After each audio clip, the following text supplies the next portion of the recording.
this group, it will mean so much for the LCK region. Well, gentlemen, we are into picks and bans. Let's see how these play out in the first game of the final day here for Group A.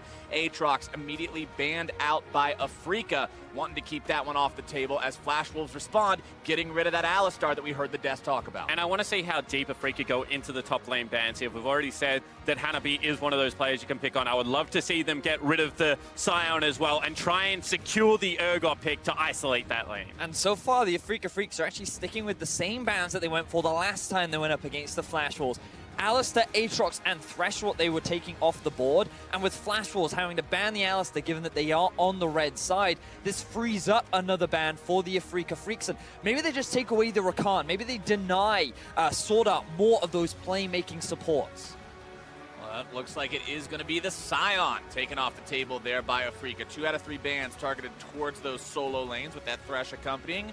The Urgot also banned out by Flash Wolves here. And I wonder if this now becomes an Akali first pick, because we've already said that Akali in the 4-1 struggled against Urgot. Scion, I expect it to be a similar story. Aatrox, a big bully lane, has been something that Keen has reached for, is still a flex pick, although I don't expect Kuro to play it to the highest level. This is going to be a clash of style, however, Vedius, because we mentioned bottom lane of Flash Wolves versus top lane of Afrika. They need to secure some priority down there. Ooh, that's an interesting priority for the Afrika Freaks. I was expecting something like the Xayah to then have the pressure with the bot lane, kind of deny that from Betty and Sword Art, because now you're kind of giving them that free lane to play around, but Afrika, they want Spirit to be on one of his big comfort junglers. They want him to have that level 6 playmaking power, that strong early game skirmisher, and we'll see how effective he can be as he's returned to the roster. And the Flash Wolves are going to respond by locking in the Shen against the Nocturne. Now, of course, Paranoia does annoy Shen with being able to find targets for that Stand United, but at the same time, if they can survive the initial darkness,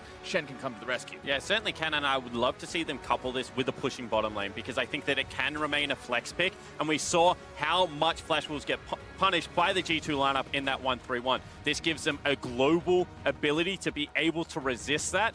With push bottom lane, which is not a Kai'Sa, they would be able to stand up in a laning phase, but that is a different direction. Yeah, it looks like that Flash Wolves are saying, you know what, we're fine if you want to go for the Xayah Rakan. That's kind of what we're expecting you to go for. Things like the Leona are still up and ready to kind of deny that playstyle. So Afrika have to make the choice now. Do they look to try and lock in early bot lane? Tom Kench, come on, baby. Yeah, I mean, it's a very safe, very standard bot lane. I think it'll do absolutely fine into the vast majority of the matchups that have been left up and available, but you are still giving Sword Art a playmaking support in the Rakan. And whilst I agree with that, Vedius, it also once again sets the stage for the perfect 1-3-1 comp. Global on your jungle, global on your support, defense plus wave clear in spades if they go with the Varus here. I think Afrika can open up the map in a similar way that G2 did, but nope, they go for the split push instead. Not going for it. They lock in the Akali on the side of the Afrika Freaks. Now remember, we did see them play this champion during the first round robin. Keen was on it, went 1-4-1, did not have a spectacular showing.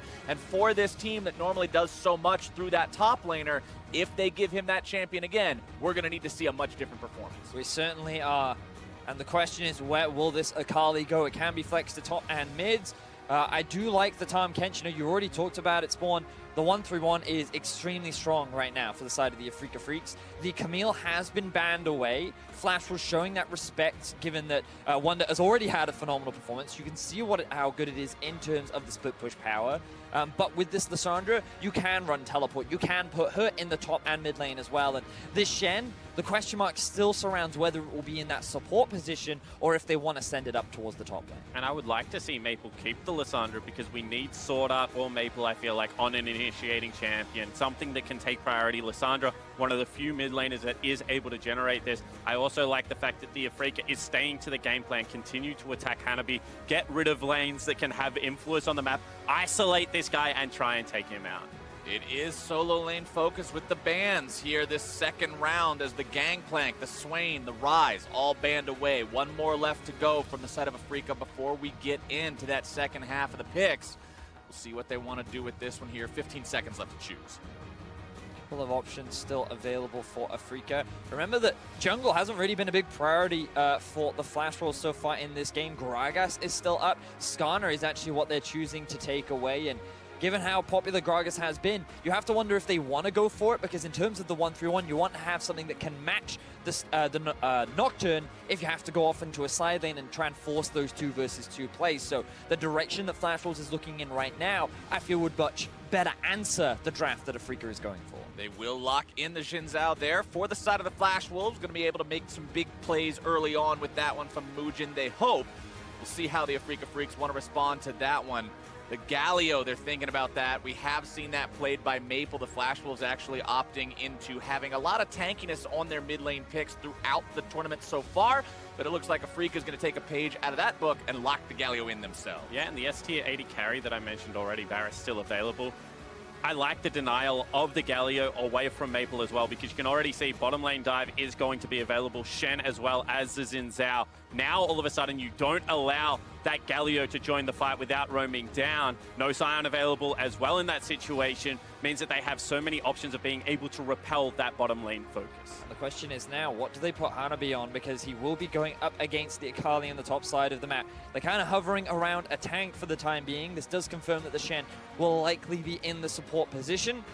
And they do want that front line. It's something that Flash Wolves tend to rely on, having Hanabi on a tank, something that can survive the laning phase. And I think that with his sustain, with his ability to silence the Akali, there are options for Flash Wolves to actually play around the top side of the map in the early game. Not only that, Cho'Gath is one of the best champions as far as tanks go at forcing the top laner back, because all of a sudden, if you just bite them, and he does so much true damage as the game progresses, they're down to, half health at a minimum as a squishy assassin top lane, can kind of make the guessing game of, is a Shen going to join into this fight? Are we going to be able to win the 2v1 a little bit more dangerous for Keen? So I think that this is a more versatile comp for the Flash Wolves, but I still think what Afrika has put together does replicate the draft that G2 had so much success on. But like you said, the threat of that bite, when you have 2 different diving champions in the form of the Akali and the Nocturne that want to get onto that back line and find that dive, if you miss-execute even a little bit, Cho'Gath is there for the immediate punish, especially just with the lockdown from the silence to follow it up as well. Yeah, but I would be surprised if this turns into a dive. I'm much more expecting Galio to stick to a side lane, has the ult on the weak side to be able to help out the group. Then Akali can deep split push, look to get that rolling. Both Nocturne and Tahm Kench, if they do collapse, will be there first. This is something that G2 showed to brilliance that they were able to execute upon. Let's see if Afrika has the same discipline. My biggest question mark is how well the Akali and a side lane will do against Lissandra. I feel like that at a certain point in the laning phase, just the amount of utility, mobility, and honestly sustain that she can provide with her ultimate can make her a difficult side lane threat, which to me feels that where will Afrika invest their early game? Will they try and just snowball Keen, get him far enough ahead that he doesn't have to worry about the Lissandra? Or will they actually look to try and shut the Lissandra down? Galio is no weak point in the early game, especially with the amount of utility he provides, combined with the damage from a Nocturne. We're loading onto Summoner's Rift now for the first game of the day. Afrika Freaks 1-2 after the first round robin. The Flash Wolves 2-1. Tied for first in the group, but let's be honest, when everybody's at either 1 or 2 wins, the games could go any way today. Every single game is going to matter. And putting 2 games between yourself and the Korean lineup for the Flash Wolves would be a statement. At the same time, the analyst desk pointed it out. If you drop this game, your week 1 performance didn't mean anything. Both teams would be feeling the heat after how bonkers yesterday's group went. Yes, they certainly would be. I'm excited for this game. Flash Wolves, they definitely have a strong ability to 5v5. It's something that they've relied on during the first half of the groups. Both the Kai'Sa, the Lissandra, they provide a lot of teamfight utility and damage. You have the Engage with the Shen and Xin Zhao combo. You're having a follow-up with the Cho'Gath, and they have a huge amount of Baron threat as well. Now, the problem that Flash Wolves had the last time they went up against the split push composition was they really didn't force a lot around the map. There were a couple of opportunities where maybe they could have just looked to pressure around the mid lane, around that Baron objective, but naturally G2 made it very difficult for them, especially with the early game lead that they were able to build up for themselves. So the first step for the Flash Wolves is not allowing Afrika Freaks to find the same early game lead that G2 had the last time they met. And Flash Wolves has been struggling throughout this tournament so far in the early game. You can see on your screen right now, CSD and gold difference at 15 minutes for Hanabi, Maple, and Betty. Everybody is in the negative. The early game, the laning stats for this team, not quite where they would like them to be. Yeah, it certainly isn't. And yet, if they can generate a pressure advantage with this Xin Zhao, a much more powerful early game jungler, specifically around this bottom lane, if they're able to get 1 or 2 kills, set the Varus Tahm Kench behind, there is still ways for them to generate leads. So I agree with you, Vedius. If they can look to attack a portion of the map, open it up nice and early, they have a very nice comp once it gets rolling. They certainly do. And for the time being, what we notice is the Nocturne going very much towards the entire bot side clear, wants to work towards that level 6 as fast as possible, but ping's already coming down from Mujin. Mujin moving into the enemy jungle here towards that Raptor camp, seeing if he can find something to steal away or try to flex on Spirit a little bit there. Doesn't look like a whole lot is going to come out of that. Once again, we're also seeing the tank Lissandra option. It's something that we've been seeing a lot more recently. The damage reliance is going to be coming from Mujin along with Betty as well on the Kai'Sa. And I quite like it. I quite like what we're seeing from these kind of Lissandras. The fact that you can survive for so long in these fights later on, I think is very powerful. And right now, Maple, he actually has the push, which is allowing Mujin to invade in the enemy jungle and slow down the jungle clear from Spirit. Spirit had managed to drag the Wolf around the corner of the wall, so Mujin didn't see the Nocturne there, clearing out the Wolf at the very end. Him smiting it and finishing that camp immediately means Mujin goes over to blue, uses his spell, starts the camp up, but then has to retreat. He doesn't have anything left in the tank to immediately deal with that fight against Spirit, and now we've got ourselves a standoff as both mid laners are also ready to rotate over to this fight. The important thing to look at is the top lane, though. Hanabi is the one that joins the team first. Cho'Gath at these early levels will offer a lot more value than the Akali will, which is why Flash Wars have priority over the blue, but all 3 members from Afrika Freaks grouping up around it. Additionally, because the creep waves are on the side of the lane of the Afrika Freaks, that means they're pushing into the Flash Wolves. That means that every second that the Akali, that the Galio spends here, they're actually losing out on experience as it dies to the other minion waves. So Spirit, yes, he defends his jungle camps, but it does cost experience and gold to the Afrika Freaks lineup. Mujin is still trying to invade here. Spirit's going to find the Fear Tether, takes a little bit of damage from the Wind Becomes Lightning, looking to chase further after this one. Mujin trying to get himself away. They're looking to collapse, flash away from Mujin to stay alive. Damage coming in there from Maple. Hanabi makes his way into the fight now as well. Silence goes down, Kuro below half HP. Everybody walks away. So a couple of flashes were traded there, jungle for mid. And honestly, Mujin was just a little over-eager there.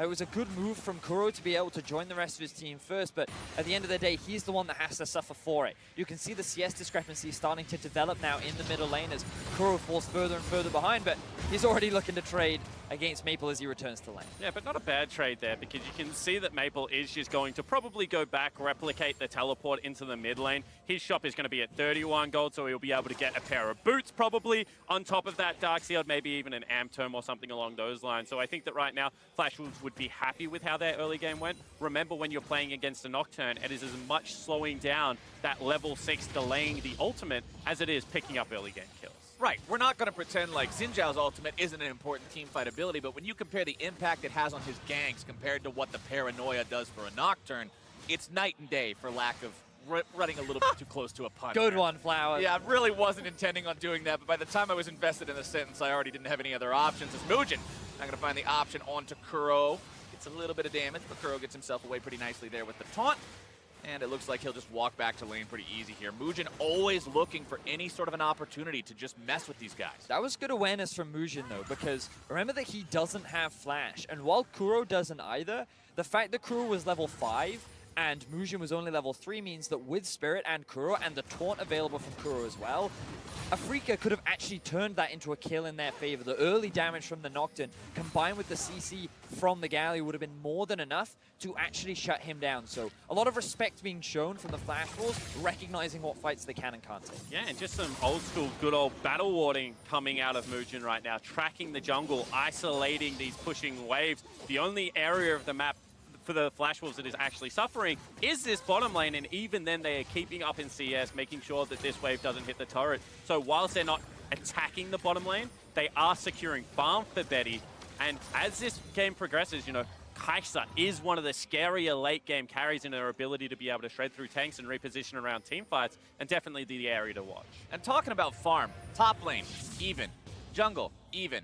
Bottom, even. Mid lane, quite an advantage being built up for Maple over Kuro. Maple, this player that we've seen, like I said, he has only played Scion and Galio so far here at Main Stage Worlds 2018, and that's not exactly what you would always expect from him historically as a player. Yeah, it's certainly against the trend. People will remember how good this guy was at LeBlanc. His ability to light up the international stage on the Assassins, however, is showing his versatility and, once again, a little bit more of a control pick. I mean, you think back to MSI, many considered him to be the best performing mid laner during the group stages. He was phenomenal alongside Betty, and that's what made Flash Wolves so scary and how they were able to qualify for the semifinals. Unfortunately, they didn't have a huge impact. They ended up going 3-1 against Kingzone, but again, overall, this year has been fantastic for Flash Wolves. Even though they've been dominant in the LMS, their summer split was the most dominant they've ever been. And now coming into group stages, at the start, they look like the heavy favorites. And that's quite a statement to make when you consider you're talking about a team that has already won 6 consecutive splits in their region. To say, yeah, they're more dominant than ever before is quite something to put as an accomplishment. And alongside that, it was at the loss of Kai'Sa in the jungle to the mainstay of this Flash Wolves roster with the arrival of Mujin, the kind of player that many didn't expect to have a high performance has really contributed a lot to the team. And now with Flash Wolves at this 2-1 record, this would be a very important win for them to help moving out of the group. But the same can be said for Afrika. Speaking of Afrika, Spirit level 6 now. Although he was slowed down a little bit earlier, he does have the Paranoia online. Mujin still only level 5 for the side of the Flash Wolves. We'll see if the Afrika Freaks can make any sort of a play happen with this. We talk about it a lot with Nocturne, but once you have the ultimate up, every single time that thing's off cooldown, you want to be looking for a chance to pull the trigger. And the pressure that they can now generate, because not only do they have the Nocturne ult, they also have themselves a Galio ult. Tucson has also just hit level 6, so all of the global abilities online. Interested to see where they choose to attack. Is it the mid lane? Is it maybe trying to give Keen some relief? Because right now it looks like he's under threat of dive.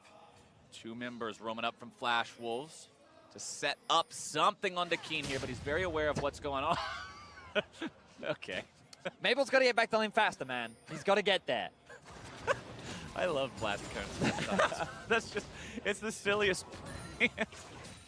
All right, Flash Wolves not going to go through with that dive, but Tucson's deciding, all right, it's time to make a move happen here into the bottom lane. Betty's going to be the target as the Paranoia goes through. Damage coming down. Tries to flash himself away, but the Ignite is going to be on him. Stand United keeps Betty alive, but they'll still find a different kill instead. It's first blood over to Kuro. And that was a really nice setup from the Flash Wolves. They're able to cut off the retreat, but you can see the fight may continue. Maple as well as Mujin heading down into this bottom lane. Looks like it is just going to be the 1 kill for nothing.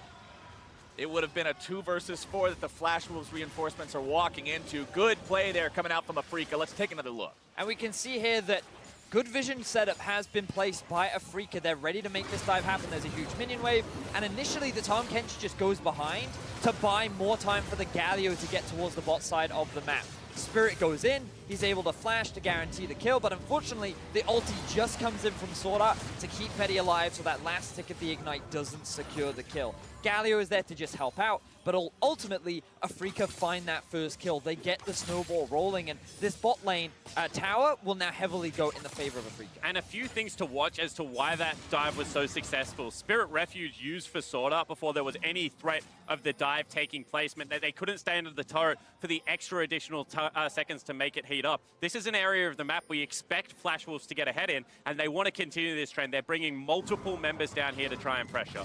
4 Wolves in the bottom lane, but it doesn't look like they're going to stick around to try to make anything happen there immediately. Sword Art moves into the enemy jungle, clears out some vision there, just trying to maintain some control over this area, dropping down one of those control wards there, just to the side of the brush where he cleared the last one out. But at the same time, whilst we have to compliment Afrika for being able to set up that first kill, you also have to say that Keen hasn't been successful as of yet on the Akali top lane, and it's just the neutral lane right now that we're seeing. They haven't been able to generate any pressure off it, and still interested to see if it beats the Cho'Gath in the one-on-one. I think, though, that as the game progresses, Akali will have much more threat in terms of the side lane. You definitely compare it to things like a Camille, who we've seen a lot of. Yeah, she usually outscales everyone in the side lane, but in terms of your ability to build magic resistance, the amount of health you can stack up as a tank, I'm always interested to see how well Akali often stacks up, because very often we rarely get to see her get to that point in the game, get to see her be this massive split-pushing threat, unless she's got a couple of kills under her belt. Well, the Rift Herald looks like it's going to go the way of Afrika. No contest on that one. Spirit secures it, grabs a couple of honey fruits, picks up the eye, and gets himself out of town. So another good early game grab there for this team that did manage to find themselves first blood a couple minutes ago. Did lose out on the first Drake that the Flash Wolves picked up for themselves. That was a Cloud, but now that they've got Rift Herald, that's just more playmaking opportunities to work around. Absolutely is, and at the same time, they've also just mitigated the risk of the downtime that can be available when you've used your global ultimates. You can see that Kurosa's Elasted is about to become up and available, so they just trade halves of the map while they're waiting for those big cooldowns to become back up, and see whether they once again walk towards this bottom lane, continue to threaten Betty and Sword Art, because that turret is under siege and there is now a 30 CS lead. And focusing on Betty and Sword Art just seems like something that can put such a hamper on what the Flash Wolves want to do.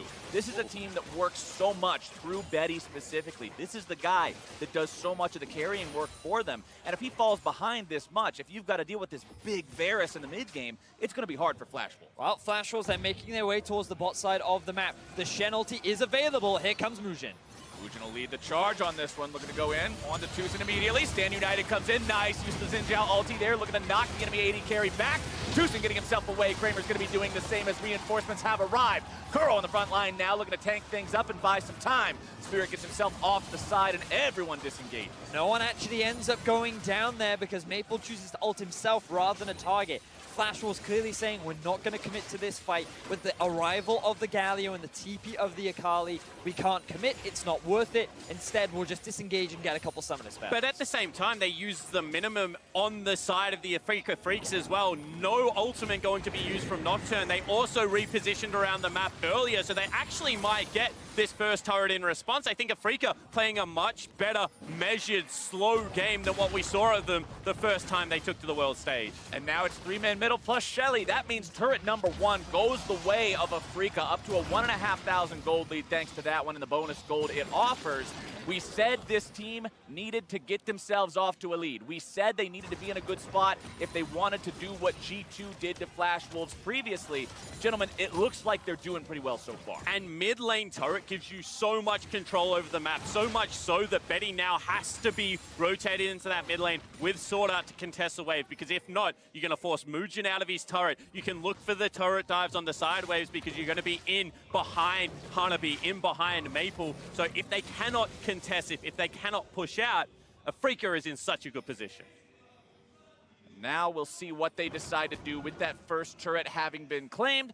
We'll see how the lane assignments end up being played out for them to continue controlling the game like this. Remember, if we're comparing this to what G2 did to Flash Wolves a couple of days ago, G2 was able to consistently keep the ball in their court. They never let Flash Wolves play their game and get that team fight. They always made sure they were avoiding those situations, and that's what we want to see from the Afrika Freaks if they want to beat Flash Wolves in this game and tie that score line up. Still no neutral objectives available to take for either side right now. Still 5 minutes before Baron spawns, a couple more before Drake will respawn. As Maple gets a little bit of damage there down onto Tucson, gets himself over the wall with the claw, and he'll try to defend this turret, but it is very low. So there's a rotation bot from the bot lane of Flash Wolves, but I don't know if they're going to be able to defend this tower as Kuro makes his way there.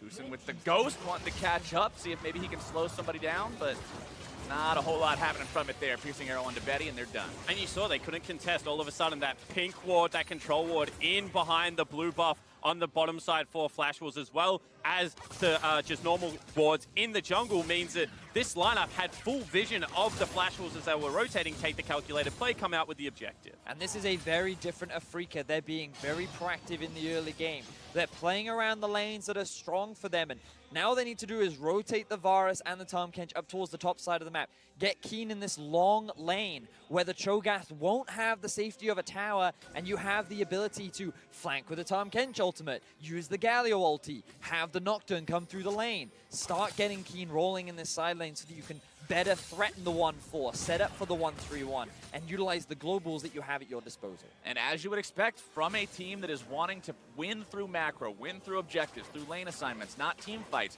it's a one-kill game, 16 minutes in. It's not excessively bloody. That's exactly what the Afrika Freaks are looking to make happen with this one. Farm still even in the top lane and the jungle, relatively even in mid lane, while that CS lead continues to grow, albeit just a little bit in the bottom side there. You can see on the side of your screen, Kramer averages 7 CS up at 15. This game, he was at plus 20. And you can see right now that they once again walk into the top side jungle, the last turret remaining on the outer ring. They get down their vision. They're fighting for every inch of control. Maple without teleport going to have to answer that bottom wave, and this is not the pace at what the Flash Wolves wanted to play. Against Feng Fu Buffalo, they were so accelerated at this stage, now once again getting choked out. This is just such clean map play from Afrika Freaks. Note how the Galio pushed out bot, rotated up to mid after Kramer and Tristan had pushed up mid and rotated up to top. This gave them full vision control over the top side of Flash Wolves jungle, along with a very cheeky control ward just behind the Wolves on the bottom side. So Afrika have full information of where the Flash Wolves are, and this is how you mitigate their playmaking potential. When we saw them play up against, when it was G2 versus Flash Wolves and they were dealing with this split push, when they were being spread across the map, it was this kind of vision control and this amount of information that made it difficult for the Flash Wolves to find these kind of fights. And as they keep attacking Sword Art, they're dragging him around the map. Sword Art, so famous for some of his flanks that he's able to pull, you know, sitting in the enemy red buff, in their blue buff, looking for the deep engages on something like a Shen would be even more potent because he does have the global if you get surprised. We've seen none of it. We've seen him on the back foot time and time again, being reactive to Afrika, and now Flash Wolves find themselves in a 3,000 gold deficit. Speaking of the word reactive, the format changed this year to the World's Group Stage from going from 2 weeks to one long stretch of 8 days with no big break in between. People had questions about, well, this is going to force a lot of quicker reactions from teams. You're not going to have that time in between week 1 and week 2 to react to things, to change up the plan, to decide how you want to differ in your approach to the opponents in your group in that second week. And what I'm seeing right now, boys, is the fact that the Afrika Freaks have adapted very well to what seemed to be Flash Wolves' greatest strength. And they're seemingly have found the weakness in that armor. Yeah, they certainly have, and I think that they've really broken down what G2 were able to do and then look to just replicate it, and I admire that because I think that Cloud9 yesterday did a similar thing with Vitality's early game, and in the end, even RNG joined in on the fun, playing a lot of Lane Kingdom style, so I think that that's what it's going to come down to, the group meta that you're able to replicate and implement successfully. And we've heard a lot about how in the LCK, the infrastructure is what makes these teams so scary because you have a lot of support staff, there's a lot of preparation that goes into these games, and in the first round robin of this group, many were like, well, we haven't seen that preparation, letting through the Heimerdinger, not respecting the Flash Wolves, and this time around it feels like that they put their heads down, they came up with a draft that not only plays to their strengths, but also allows the players to execute upon what they're good at as they set up a dive in mid. Mid lane, it's going to be stopwatch pop there by Hanabi. Won't have that one available any longer into the future. A lot of damage coming out from Kramer to force that out. But look at the positioning of the map. Look at the inside track they're able to generate. And once again, rotating the long way around. The Flash Wolves getting denied jungle camps now, starting to lose out on the economy. Keen also playing a good weak side, not overextending, not making himself a target without the waves pushed up. This is very much great execution on the 1-3-1. Now, let me pose you guys this question, because earlier on you said Afrika Freaks, this composition, it wants to split up, it wants to 1-3-1, pull Flash Wolves apart, make it so they can't get their team fight. We're seeing that happen. If you're the Flash Wolves, what is the response to this to make sure this game doesn't play out like the match against G2? So it's really difficult, and the reason why is because of this Tahm Kench. If Flash Wolves try to force a play on one of the side lanes, the Tahm Kench or the Nocturne is going to show up immediately. There's also the risk of a Galio ulti showing up too, and you've got to respect the fact that there's 2 teleports. So unfortunately for the Flash Wolves, they need to try and find a lead earlier into the game. They needed to utilize this Xin Zhao. And kind of what they're hoping for now is to find a pick while the Afrika Freaks are moving through the enemy jungle, because what we've seen is Flash Wolves push and then they move. They push and move. Kind of the standard expectation when you're getting that deep vision. And the hope now for Flash Wolves is that Afrika make that slight misstep. They don't have the proper setup. They face check a brush, and then with this great utility and damage that they have with things like the Lissandra, with the gap closing of the Shen and the Xin Zhao, maybe Flash Wolves can find a pick. But right now, it's a very similar situation to what they found themselves in G2. Because all you're trying to do is draw out the game, elongate it a little bit. Then once you have the ability to set up around objectives, you've already mentioned the secure of the Cho'Gath. If it's a tier 2 as opposed to a base turret being pressured, you can look to force that fight.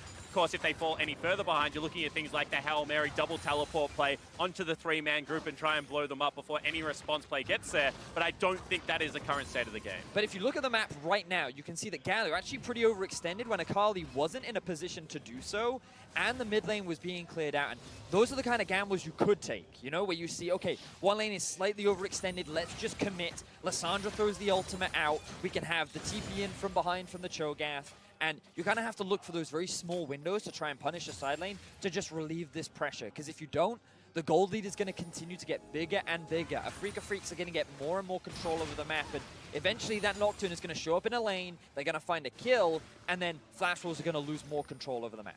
Also worth checking in on the item spikes because Afrika is starting to hit them. Its Guardian Angel completed a second major item there for Spirit. He can dive in, not worry about the consequences. Similarly, Kuro, along with that Rod of Ages that he has, also has Zhonya's Hourglass now fully complete. Means he has the ability to drop that stasis in these big fights, drop the aggro there, and with Rage Blade along with Blade of the Ruined King done for Kramer, that means a lot of on-hit damage coming out of this Varus. Sword Art's going to be taking a lot of damage there from the Chains of Corruption, locking him down. Does get to the safety of his allies in time, but Afrika still chasing further after him. Piercing Arrow nearly takes him out, but close is all it'll be. But you can see what the play is. That's not an over-aggression. No Galio, Nocturne ult looking for the team fight. Instead, they force him back. They push out the waves. They're looking to deny CS. They're looking to control areas of the map and try and pressure Flash Wolves into making a mistake. And there was some quick Akali damage from Keen onto Maple. Got the 5-point strike into the auto attack plus the Gunblade active. Took him down to about half HP. He'll heal up with the potions, but that still stings. And again, look at Kuro. He's pushed in bot lane. It's slowly pushing towards the tower of the Flash Wolves. And he's grouped up mid, but he's staying mid because he knows he has his ulti to join the fight should one kick off. And he's always in a vicinity to help whenever the Flash Wolves try to force a play. The goal difference is now 4,000. Afrika haven't had to fight once because, again, it all comes off how well they played the early game, how they're utilizing the map pressure, and how smart they're being with their vision placement. Sometimes the best way to play the game is the way that doesn't involve fighting your opponents at all. Instead, just play a little ring around the rosy, lead them back and forth, and when they can't catch up, it means you're going to constantly come out ahead. Afrika Freaks enjoying the lead that they've got. Flash Wolves, the only objective they've secured for themselves throughout this entire game is a single Cloud Drake that was responded to in kind by Afrika 6 minutes thereafter. So that is going to be one element of this game that is even, as Afrika will continue controlling the area around the Baron Pit. And as we get later into the game, that's more and more of a concern for the Flash Wolves. And I'm so impressed by how often the Flash Wolves, Afrika, are able to stay on the map in positions of power. Normally, you give a team a window with the reset, but they're using things like the Spellbook Teleport to just make sure they're rotating members. This might actually be potential scuffle. Lissandra's pretty slippery. Does use the claw to get herself away from that one. Keen dropping the shroud there, and Afrika are just constantly set up in this enemy jungle. So many control boards, so much vision. They're just not afraid. And look at the bottom wave. It's now stacked up. It's huge. No one has been able to answer it for a protracted amount of time. So now that is just farm that Kuro can go collect. They're also looking at taking down this mid lane turret.